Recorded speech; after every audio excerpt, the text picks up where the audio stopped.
Hey Megan, how you doing? It's been a long time since we last spoke. I was just wondering if you were well. Carl? Yeah, it really has been a long time. I'm fine. I'm doing much better without you. So, what do you want? You've got a lot of nerve talking to me after everything you did. It's already been months since you left, and you suddenly want to have a chat? Just to let you know, I'm not interested in catching up or making up with you. I just want to know how you've been recently, that's all. You don't have to be so defensive. You must be feeling lonely living all by yourself in that house without me, right? You can't have completely forgotten about me already. Lonely? That's a great joke. I stopped feeling lonely 3 seconds after you walked out the door. Honestly, I felt more angry and sad. But it's already been months. I'm not sad about you anymore. I'm disappointed and still angry enough to not want to have anything to do with you, but otherwise, I'm doing really well. I'm grateful to our lawyers that our divorce went so smoothly and that it was all over so quickly. Thanks to that, I didn't have to meet you in court as often as I expected. Alright, I'm kinda shocked. I thought that you would still feel something for me. I mean, it's only been 6 months, you know? You can't have gotten over me that quickly, can you? I kinda feel like we've really grown apart. I feel like there's a massive distance between us now. We used to be husband and wife, and we were in love. And we lived together, ate dinner together. But look at us now. We're so far apart. Huh? What's your point, Carl? I told you that I'm not interested in talking to you. That includes getting nostalgic about how things used to be. And what do you expect? I don't know where you're living right now, but of course we're far apart, physically and emotionally. We're divorced, and we're never going to see each other ever again. We're complete strangers now. You're no different to any stranger I pass on the street. The difference between you and a stranger is that I would rather have a conversation with any random person rather than speak with you. Megan, don't be so cold. You don't have to be so harsh towards me. I used to be your husband. The key words are used to be. That was until you won the lottery and suddenly started acting like you were better than me. Yeah, it was a lot of money, but I don't understand how you could have changed so much in just a matter of hours. You threw me away on the day you won that lottery, and you're telling me that I'm being cold? I don't have anything to say, and I have no intention of being kind to an idiot like you. Trust me, I feel really bad for what I did. I know I've been an idiot. That's why I messaged you today. I did something terrible, but I wish you could just talk to me. I'm really sorry. I hurt your feelings. I thought about what I did since then, and I've reflected on my actions. I regret ever doing something so stupid and impulsive. I should have been more rational when we were talking about the winnings, and shouldn't have reacted like that. No, I should have listened to what you said more carefully. You were being so reasonable about what to do with the money, and I wrecked our marriage because I was so selfish. I regret all of that and more. The fact that you're saying that now means you're in the situation I predicted you'd end up in all those months ago, right? I hate to rub it in, but I told you so. I can't believe it took you so long to realize how wrong you were. I could see it coming from a mile away, but I guess you just had to experience it firsthand. I know, I was stupid and I'm sorry. I finally realized that you warned me that this would happen for my sake. I was too blinded by the money to understand that you were only thinking of me. I wish I could go back in time and change everything, but I can't. I was so stupid and I regret it all. Yeah, you were so stupid. And horrible, too. I get that winning $3 million was a big deal. It's a lot of money, and it's not every day that such a large amount of money comes into hand. I think anyone would panic and get big ideas about how they want to spend their newfound fortune. I was pretty shocked too, and I won't lie, I thought about all the amazing things we could buy too. But the way you reacted was abnormal. Once you knew you had the winning ticket, nothing else mattered to you. You only cared about yourself and the money. I wasn't thinking straight. It was like I was in a dream state. I couldn't help myself. All I suggested was that we should be sensible with how we spend the money and save as much of it as possible for our future together. And keep some money aside in case we had children. I wasn't planning on taking anything from you, and I made no mention of spending it all by myself. But you started raving, shouting at me that it was your money and that I wasn't allowed to touch a single cent, that it was for you to use the way you wanted to spend it. I never intended to take anything from you, but that's what you assumed. And suddenly, poof, like magic, you were gone, along with the money. You didn't even answer my messages until you sent me the divorce papers. And even then, you only replied that you would give me alimony if I signed the papers. We had been together for 3 years, but all that went down the drain when you got that money and turned into a completely different man. For weeks, I wondered what those 3 years were, if they meant nothing to you. After I stopped being sad, I realized that I had already wasted 3 years, and that I shouldn't waste any more time trying to make sense of what you did. I know. I was completely at fault. But it was $3 million. Neither of us had even had a tenth of that amount in our banks at one time. You can imagine why I went so crazy, can't you? Yeah, it's a lot of money, but that doesn't excuse your behavior. You ranted at me that my parents might come and beg you for money because they're so poor and that you couldn't trust anyone anymore. You were insulting me and my family with every word you said. Because you had all this money, you had this ridiculous idea that you were better than all of us. I never knew you could be so hurtful and obnoxious, and I was shocked that you could change so easily because of some money. I don't know what got into me. I don't really know why I said any of that. I didn't mean it, you know that, don't you? I regret everything I did and said after that. I wish I could take it all back. Really? It sounded like you meant it at the time. Don't try and run away from what you did. It's way too late for you to start begging me for forgiveness. I couldn't care any less about how guilty you feel. Your feeling bad isn't going to change anything. Anyway, what do you want? Let's get this over with. What are you talking about? There's a reason why you messaged me today, isn't there? I know you didn't just message me so that you could apologize. No, I really was worried about you. I wanted to show you that it changed and felt bad about what I did. I guess I also wanted to find out what you did with the money I gave you when we divorced. I was just curious about how you spent it, that's all. Money? That's what you're interested in? You're talking about the lump sum of money you gave me, right? You chose to give me that money instead of sending me regular payments of alimony because you didn't want to risk having to send me alimony payments for the rest of your life, if I remember correctly. Yeah, that money. I gave you $200,000, didn't I? Yeah, you did. What about it? What did you do with it? It's my money, so what does it matter what I did with it? I don't think it's any of your business how I spent it. It's not like you set any conditions for how I spend it when the amount was decided in court. Yeah, but it was my money to begin with. I think I have a right to know what you've done with it and decide what you do with it regardless of what was decided in court.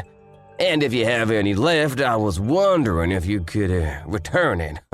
Since you're so smart when it comes to money, I was hoping you still have a lot left. No way. You can't seriously be asking for it back. Of course I'm not giving it back. It may have been yours when you had it, but it became mine when you paid it to me as compensation. Do you understand the meaning of the word compensate? You're the one that suddenly asked for a divorce, so I was owed alimony. But you didn't want to pay that, and I didn't want to keep on having to meet you in court, so I settled for that money you gave me. I don't have any obligation to return that money to you. That money was owed to me, and it's mine. Yeah, it was compensation, but I only gave you a lot of money because I had a lot of my own money at the time. But I'm having trouble right now, and I need some money. It would be great if you could give it back. To be honest, it's my money, so I shouldn't even have to ask you. What do you mean by trouble? I got married after we divorced. Oh, so the rumors I heard were true. Congratulations! I heard that you married someone. So, how did that turn out for you? She ran away with all of my money. I never should have married her. What? All of it? Yeah, can you believe it? It was $3 million, so I thought that I didn't have to worry about anything for the rest of my life. I thought I could live like a celebrity. So I resigned from my job and had a house built for me and my new wife. We filled it with designer furniture and everything. We even had a pool put in. We were living the perfect life together until one day she suddenly asked for a divorce. After the divorce was finalized, I realized that all of my money had been transferred to her bank account, and she was gone. We were divorced. My account was empty. She had disappeared. She even told her lawyers that I'd been cheating on her, even though I'd never done anything like that. I'd already lost $1 million in compensation during the divorce for an affair I never had, and she took the rest of what was in my account without me even realizing it.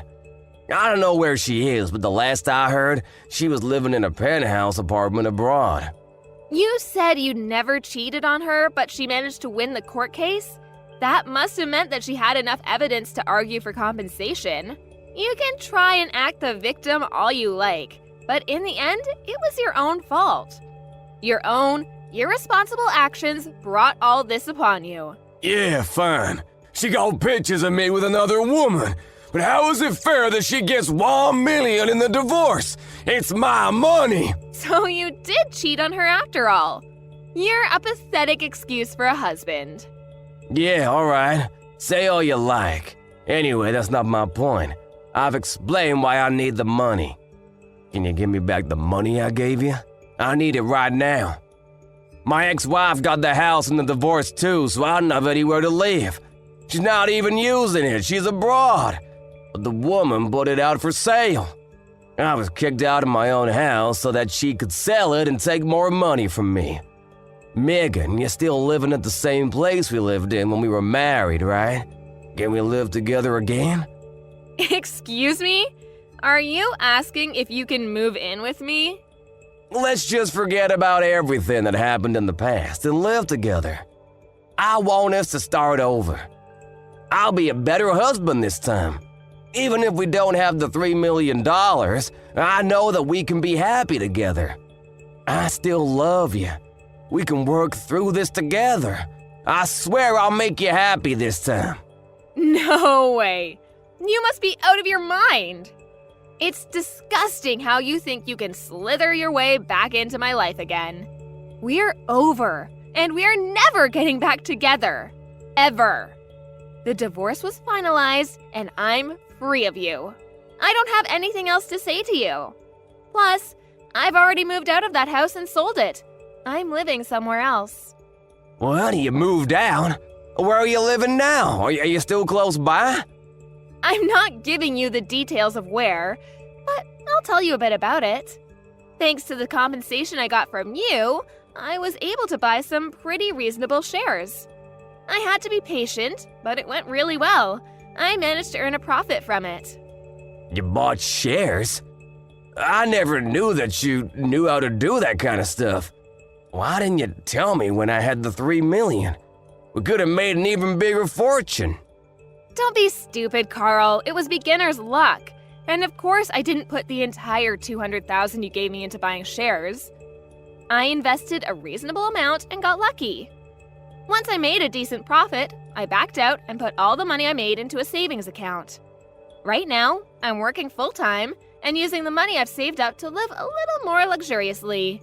I buy organic and I spend money on the things I love and enjoy. But I still have money saved for a rainy day. Thanks to that, I was able to get a penthouse apartment in a really lovely area.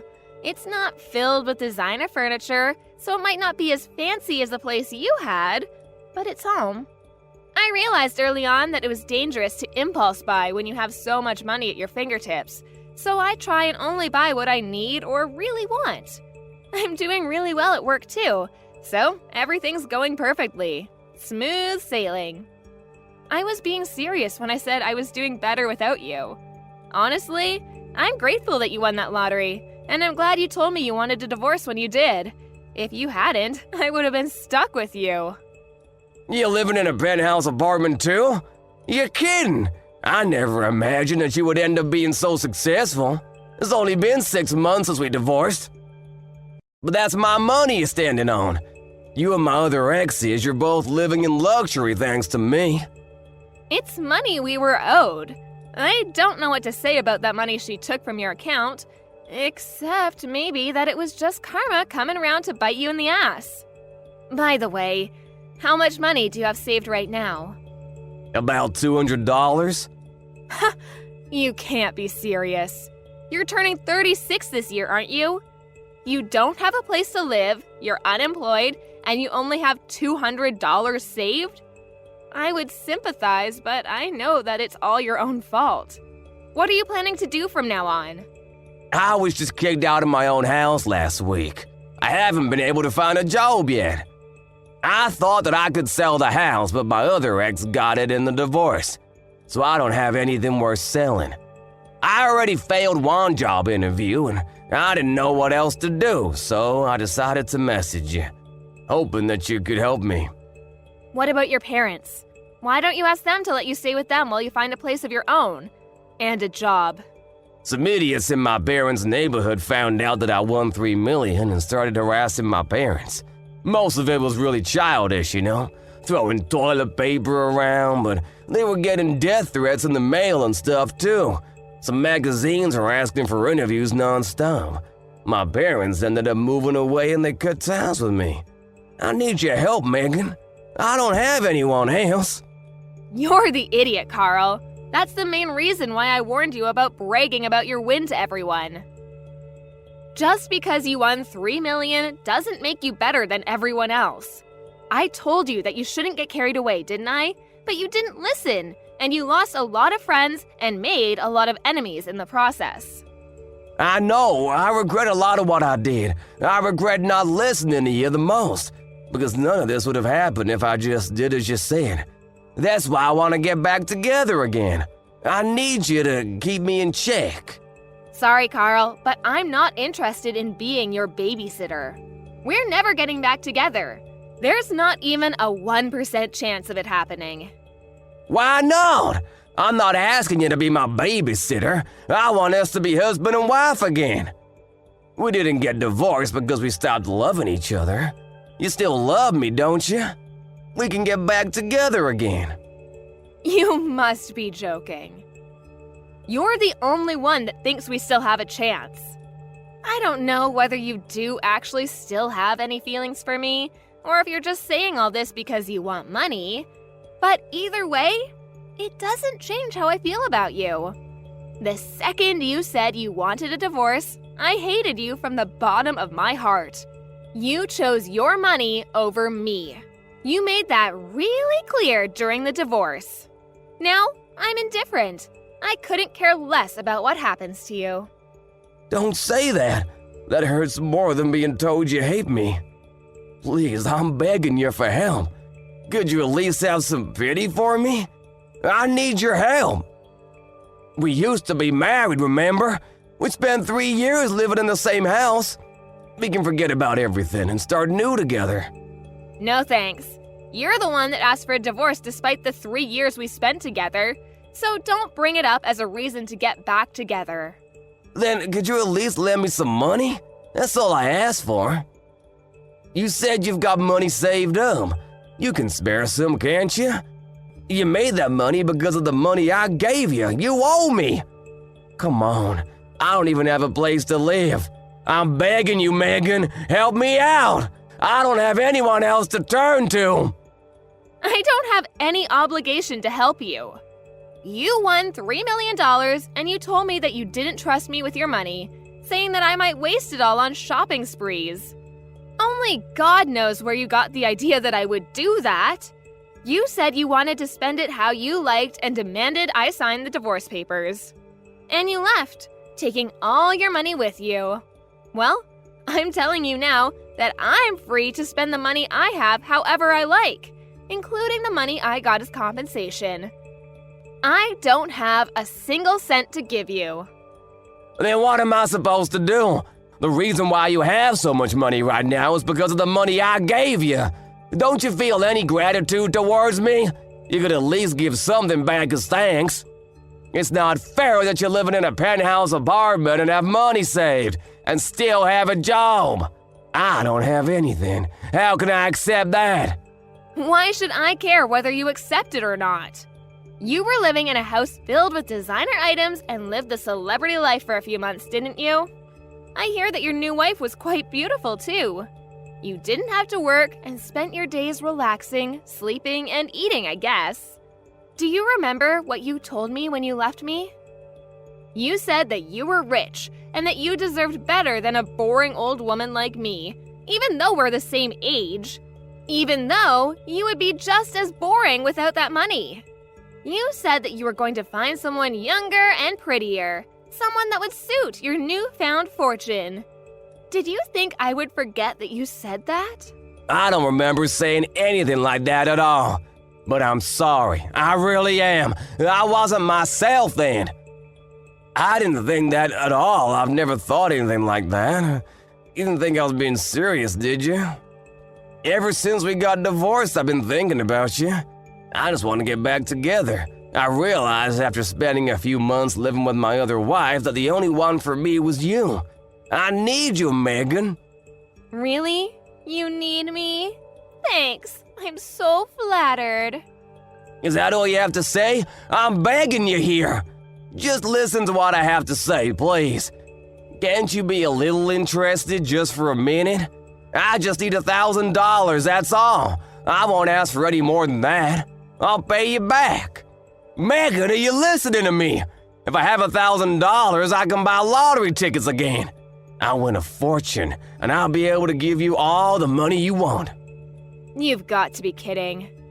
I guess it's true that money drives people crazy. You hear a lot in the news about how people spent their winnings on something ridiculous, but I think you've outdone all of them. I've never heard of anyone that had to beg their ex for money to bet their chances on a second win. If you think that's the way out of your problems, then there's no helping you. What do you mean there's no helping me? You can help me. I just need money. We can fix everything if we get back together and help each other through this. I want to start over with you. I love you. Don't you love me back? Don't you feel sorry for me? You don't love me. You just love that I have something you don't. My money. And I don't need anything to be fixed. My life is great as it is now. It's not perfect yet, but you're not the one that will make it perfect. You need to learn to fix your behavior and fix your problems yourself. Don't bother me anymore. I do love you. I only have you. Give me back my money. It's not yours. I made this money because of the decisions I made. You lost yours because of the decisions you didn't think through. Don't ever message or call me ever again. You asshole. Let me give you the same parting gift you gave me. I deserve better than a boring old man like you. I'm going to find someone that loves me and live happily ever after without you. I'll be blocking your number, so don't try and contact me. Goodbye!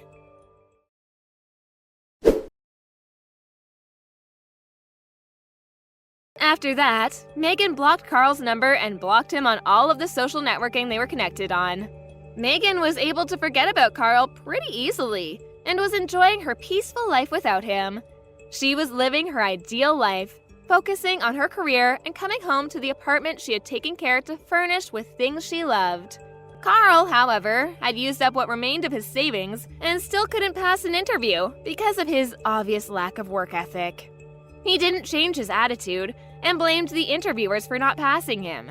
As a result, he started borrowing money from loan sharks, and with that money, he began gambling at his nearest casino. Of course, it wasn't that easy to make a fortune, and the gambling only made his debt bigger and bigger.